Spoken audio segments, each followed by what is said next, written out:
یہ ہند کا وہ باب جو خون، قربانی اور حریت سے لبریز ہے۔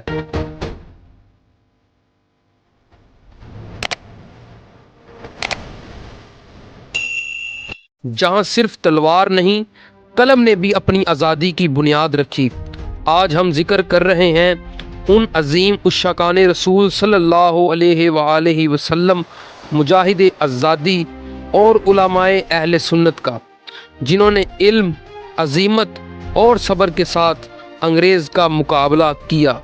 ان سب میں سب سے نمایاں نام ہے مولانا فضل حق خیر آبادی رحمۃ اللہ علیہ کا۔ ویورز، مولانا فضل حق خیر آبادی 1796 میں خیر آباد، ضلع سیتاپور، اتر پردیش میں پیدا ہوئے۔ آپ کا علمی پس منظر بہت زبردست تھا۔ آپ کے والد مولانا فضل امام خیر آبادی بھی جید عالم تھے۔ مولانا نے کم عمری میں ہی فقہ، تفسیر، حدیث، منطق، فلسفہ اور عربی ادب میں مہارت حاصل کر لی۔ آپ کو فارسی اور عربی دونوں پر عبور حاصل تھا۔ آپ صرف عالم ہی نہیں بلکہ کئی مغل شہزادوں کے استاد بھی رہے۔ بہادر شاہ ظفر کے دربار سے منسلک رہے اور درباری علماء میں اعلیٰ مقام پایا۔ 1857 کی جنگ آزادی مولانا فضل حق کے بغیر نامکمل ہے۔ جب ہندوستان میں انگریزوں کی خلاف بغاوت کا آغاز ہوا تو علماء نے اسے صرف سیاسی جدوجہد نہیں سمجھا بلکہ اسے دینی فریضہ قرار دیا۔ مولانا نے فتویٰ جاری کیا کہ انگریزوں کے خلاف جہاد فرض ہے۔ اس فتوے پر سینکڑوں علماء کے دستخط تھے۔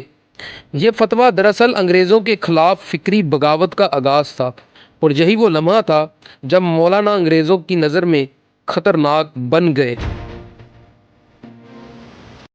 1858 میں مولانا فضل حق خیر آبادی کو گرفتار کر لیا گیا۔ ان پر بغاوت اور فتویٰ جہاد جاری کرنے کا الزام لگایا گیا۔ بغیر کسی معقول مقدمے کے انہیں کالا پانی کی سزا سنا دی گئی، یعنی جزائر انڈمان سزاؤں کی بدترین جگہ میں قید و مشقت کے لیے بھیج دیا گیا۔ ویورز، ذرا تصور کیجئے، ایک 60 سالہ بزرگ عالم دین جو ساری زندگی قرآن و سنت کا درس دیتا رہا، اب جیل کی سلاخوں میں، سمندر کے کنارے زنجیروں میں جکڑا ہوا ہے، صرف اس جرم میں کہ اس نے حق بات کہی۔ کالا پانی کوئی عام جیل نہیں تھی، یہ دراصل قیدیوں کی قبریں تھیں۔ وہاں نہ صاف پانی تھا، نہ علاج، نہ کھانے کی مناسب سہولت۔ قیدیوں کو دن رات بھاری مشقت کرنی پڑتی تھی اور ذرا سی خطا پر سخت کوڑے مارے جاتے تھے۔ مولانا کی زندگی ایک روشن چراغ تھی۔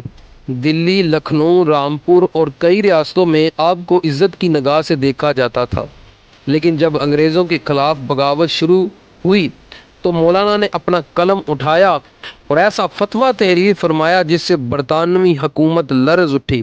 آپ نے فرمایا، انگریز ہندوستان میں مسلمانوں کے دین، غیرت اور اقتدار کا دشمن ہے۔ ان کے خلاف خروج جہاد ہے۔ ویورز، یہ فتویٰ عوام میں جنگ کے شعلے بن کر پھیل گیا۔ انگریزوں نے فوراً مولانا کو گرفتار کیا اور ایک صحرائی کورٹ مارشل میں 14 سال قید سخت کی سزا سنا دی۔ مولانا کو جوتے سینے پر مجبور کیا گیا، بھاری بیل گاڑی کھینچنے جیسے کام دیے گئے، نماز کے لیے جگہ نہ دی گئی۔ اس سب کے باوجود مولانا نہ جھکے، نہ روئے، نہ معافیاں مانگی۔ 1859 میں آپ نے ایک مختصر کتاب بھی لکھی، السلسلۃ الغریبیہ فی المسائل الغریبیہ۔ آخرکار 1861 میں آپ نے اسی جیل میں وفات پائی اور وہیں دفن کر دیے گئے، تنہائی میں، خاموشی میں، لیکن حق کی صدا بن کر۔ ان سب میں ایک ایسے عالم دین جنہوں نے جنوبی ہند میں انگریزوں کے خلاف مسلح جدوجہد کی قیادت کی۔ آپ نے مدارس، حیدرآباد اور دکن کے علاقوں میں عوام کو جہاد پر آمادہ کیا۔ انگریزوں نے انہیں بھی گرفتار کر کے کالا پانی بھیجا۔ ان کے بارے میں کہا جاتا ہے کہ وہ وہاں بھی قیدیوں کو قرآن سنت کی تعلیم دیتے رہے۔ ان کے علاوہ ایک نمایاں نام مولانا لیاقت علی رحمۃ اللہ علیہ کا آتا ہے۔ آپ کا تعلق کانپور سے تھا اور آپ نے انگریزوں کے خلاف انقلابی سرگرمیوں میں حصہ لیا۔ آپ پر الزام تھا کہ آپ نے ہزاروں مسلمانوں کو انگریزوں کے خلاف کھڑا کیا۔ انگریزوں نے انہیں قید کر کے کالا پانی بھیج دیا۔ وہاں بھی آپ دین کا پیغام عام کرتے رہے، یہاں تک کہ دیگر قیدی بھی آپ کے حلقے میں شامل ہو گئے۔ ان کے علاوہ کئی ایسے علماء حق تھے جن کو تاریخ نے اپنی کتابوں میں دفن کر دیا، لیکن وہ شہادت کے منصب پر فائز ہوئے۔ اور ان کے اندر کچھ ایسے تھے جو قرآن مجید کے حافظ، کچھ مدرس، کچھ مفسر تھے، لیکن ان سب کے نام آج بھی زندہ ہیں اللہ تعالیٰ کے ہاں، اس کے رسول کے ہاں۔ کالا پانی کی جیل کی ہر کوٹری ایک قبر جیسی تھی، صرف 4 فٹ چوڑی اور 8 فٹ لمبی۔ دن میں 12 سے 14 گھنٹے کی مشقت، زنجیریں، بیریاں، کوڑے اور بھوکا رکھنا معمول تھا۔ علماء کو الگ رکھا جاتا تاکہ وہ دوسروں کو نہ پرکھا سکیں، مگر وہ دیواروں پر بھی قرآن کی آیات لکھتے تھے، زبان سے دہراتے تھے، دلوں میں زندہ رکھتے تھے۔ یہ صرف جسموں کی قید نہ تھی، یہ ایک نظریے کو ختم کرنے کی کوشش تھی جو ناکام ہوئی۔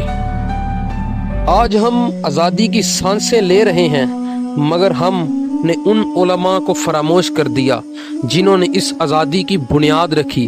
ہمیں یاد رکھنا چاہیے، آزادی کا سورج ان کے خون سے چمکا، دین کی بقا ان کی قربانیوں سے ممکن ہوئی۔ اہل سنت کے یہ علماء صرف ممبر کے خطیب نہ تھے، وہ مسلح رہنما اور شہداء بھی تھے۔ اگر آج ہم نے ان کو بھلا دیا تو آنے والی نسلیں ہمیں بھی بلا دیں گی۔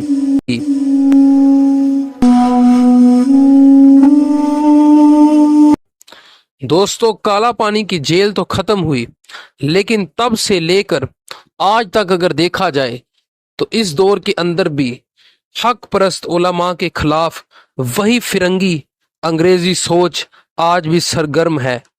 اللہ تعالی ہمارے ملک پر فضل و کرم فرمائے اور علماء حق کو اس ملک کا حاکم و حکمران بنائے۔